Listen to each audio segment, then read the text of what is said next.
When I was young, I lived on 297 Marine Road, and from a very early age, I crossed over the road, and there's the Morecambe fishermen, and all my pals would be there. We'd all go swimming, and then as we got a bit older, the fishermen would say to us, "If you want to go for a trip, you can come with us." So that's how we started, as very young kids, playing around the slipway, getting friendly with the fishermen, which were really nice people, and then started going out on the trawlers, and that's really the start to me and my pals' experience of going to sea.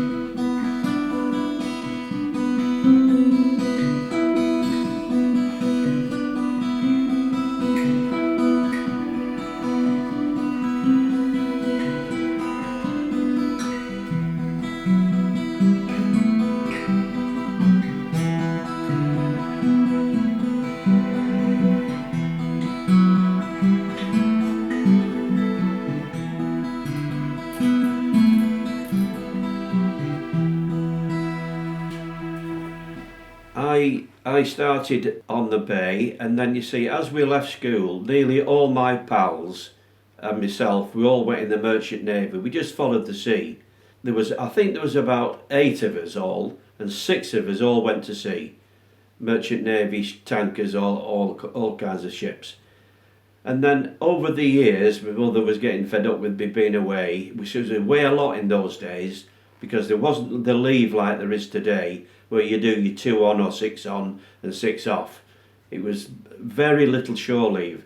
So I decided to come home and work on one of the best fishing trawlers, which was the Speedwell, and I fished with Robert Woodhouse to give my mother a break, and I thought I'd have a year off and start fishing.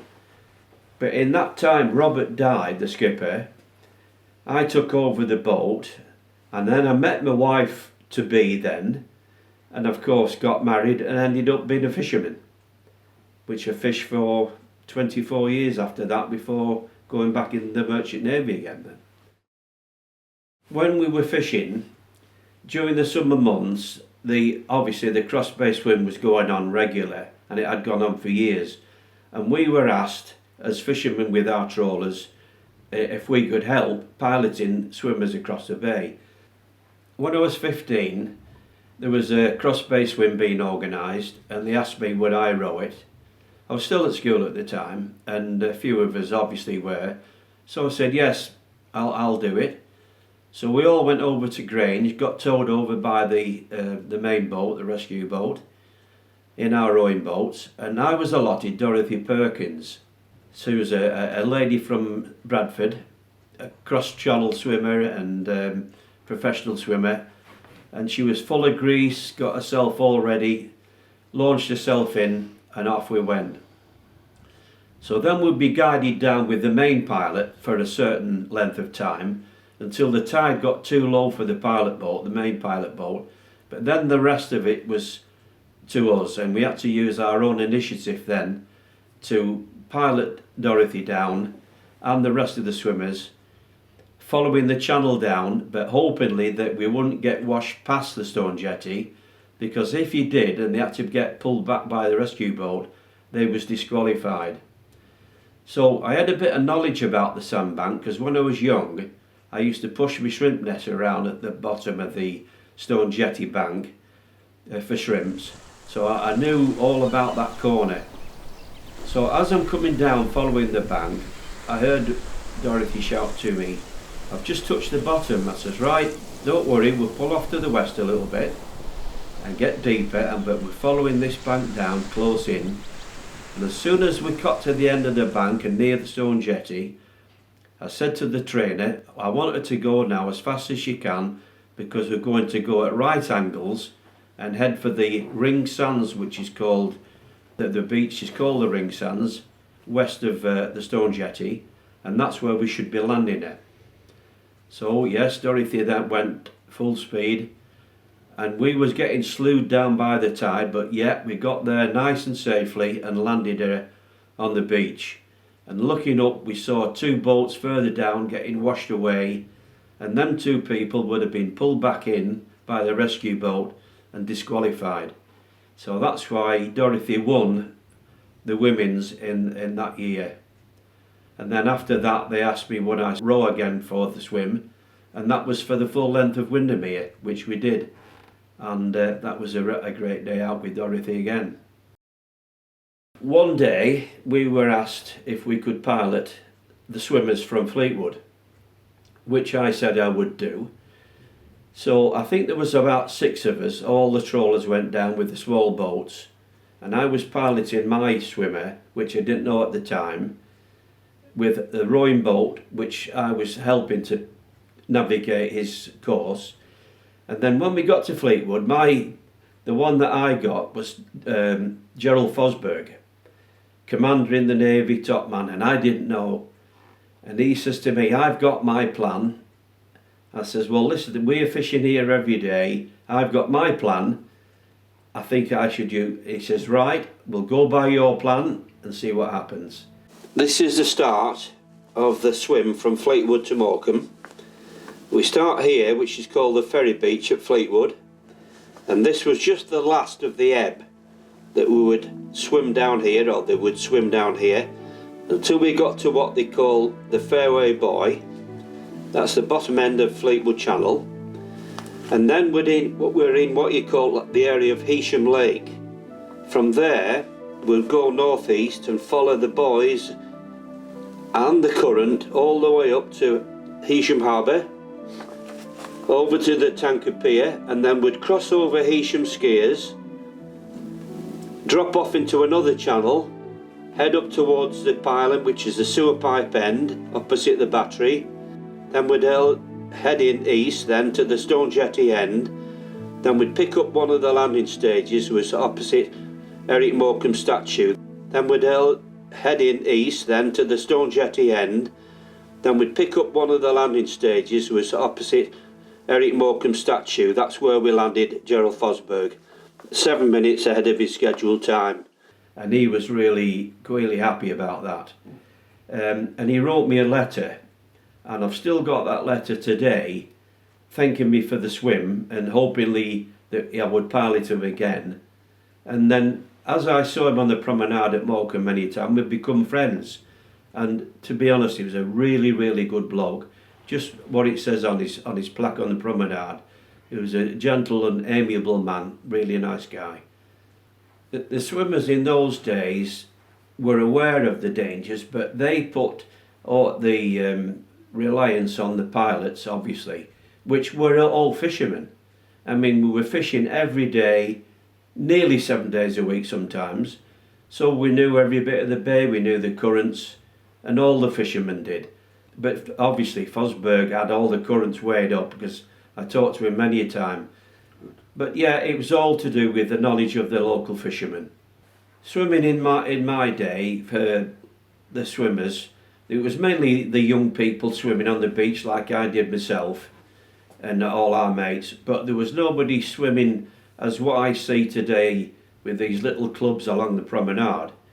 But obviously the main things were the cross bay swims, the inshore swim which they did, which was about 2 mile I think, if I can remember now, and then of course the Fleetwood swim. But other than that, there was nobody doing too much round the bays locally like I see them do today. The local knowledge now of piloting has virtually gone.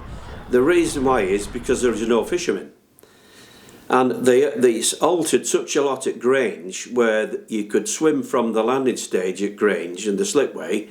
Well, now you have to go nearly a mile out, where there's all the green grass that's grown. So that's all different now. But really there is nobody to pilot you properly because there's no fishermen.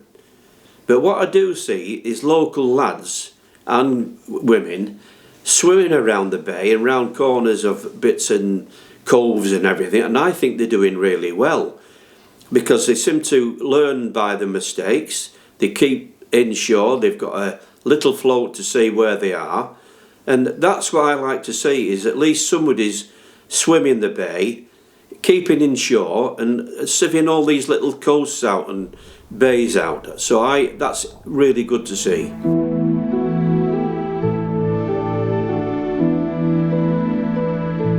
I was once involved in the Coast Guard myself.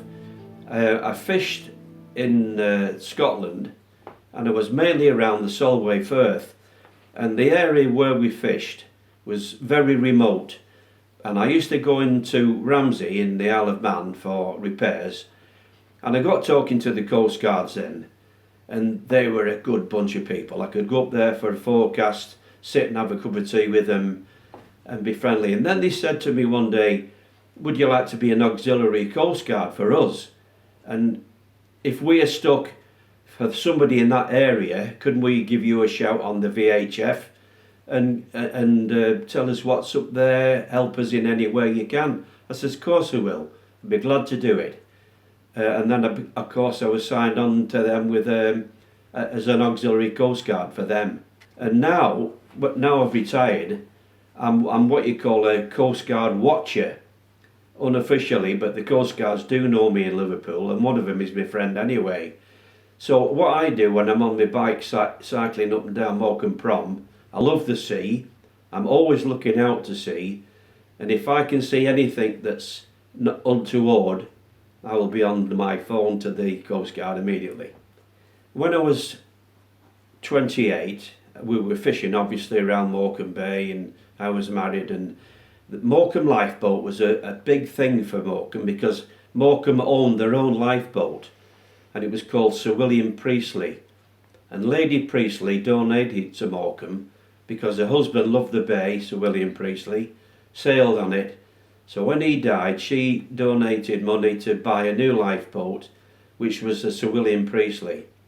And when I was brought up with the fishermen, Dick Woodhouse, going back to him again, he would train us as young lads at 12 and 13 and 14 aboard the lifeboat. He'd say to one of us, you start the engine, or you stop the engine, where's the compass, this. So in time, I was made coxswain of Morecambe lifeboat. And that was a proud moment for me to say that my own men, my own fishermen colleagues, voted me on as coxswain as at a young age, because you're talking of Dick Woodhouse being 60 odd and having a lot of experience. I was only 28, but they made me coxswain when I was 28, and I was quite happy with that. And then I did that until really they scrapped the lifeboat, and then they got the RNLI inshore lifeboats, and now the hovercraft. But by then I was fishing in Scotland with bigger trawlers in. There was one instance in the lifeboat when I was coxswain, and it was in the 70s, and I was at home with my wife, the children were in bed, and it was a Sunday night because Perry Como was on the London Palladium, and we were watching TV, and the back door was banging. It was a howling day, and on the TV it kept flashing up, structural damage, Northern Ireland, the Isle of Man and North West England. It's a wicked night. And next thing, my phone goes, and I had an extra bell to ring in case I was in bed because of the lifeboat. So it rang, and I looked at my wife, I says, wouldn't that be funny if it was the lifeboat? And when I got and answered the phone, it was Sergeant Ferguson from the police. It's Charlie, can you come down? We need you to turn out. So I arrived on the promenade. Sergeant Ferguson was there, and he says, all right, Charlie, he says, are you going out in this weather? I said, well, what have you seen? He says, we've seen red rockets being fired. I said, yeah, we're going. So I'm not being blasé, but we're fishing every day, so we'll be going out on trawlers in bad weather, but not as bad as this, because if it freshened up, we would come home. So we went out. It was very, very rough, and the inshore lifeboat, the rubber lifeboat, was too rough for them to turn out, so they had to put me aboard the big lifeboat, which I went with a couple of crew. We sailed up the bay, got hold of these people who were setting the rockets off, got them aboard. I think it was 4 people from Chorley, and sailed them back into Morecambe, and it was one wicked night. And so we rescued them people, and that was a night to remember. What I love about Morecambe Bay is the view. Nobody can get a view like Morecambe Bay.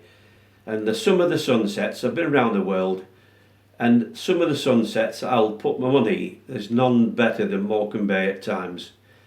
You can't match it anywhere else.